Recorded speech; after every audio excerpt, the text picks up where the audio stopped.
মা কুলফি খেয়ে দেখো। কি সুন্দর দেখো বাড়ি বানিয়েছি, হেবি সুন্দর স্বাদ খেতে।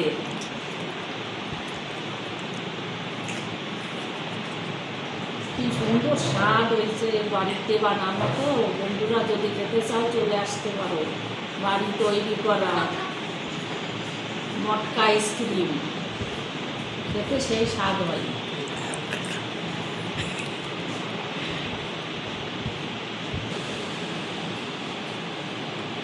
বন্ধুরা যদি খেতে চাও চলে আসতে পারো। খাঁটি দুধ দিয়ে বানানো একদম। বাড়ির দুধ? বাড়ির দুধ মা? হ্যাঁ, বাড়ির দুধ, আমুল দুধ মিশাইয়ে তৈরি করা, এতে কোনো ভেজাল নেই। খাঁটি, পুরো খাঁটি? একদম পুরো খাঁটি, হেবি সুন্দর।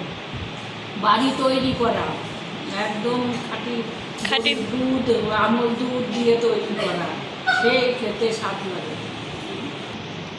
খেতে ইচ্ছা করলে সবাই চলে এসো এখানে। এখনো আছে, দেরি করলে আছে, খেতে পারবে। অনেক বানিয়েছি। দেরি করলে কি পাওয়া যাবে? না, দেরি করলে হবে না, অনেক বানিয়েছি, আছে। চলে এসো, যার যার ফ্রিজে? চলে আসো। ফ্রিজে আরও আছে, ফ্রিজের ভিতরে আরও রাখা আছে, গেলেই আবার তৈরি করি।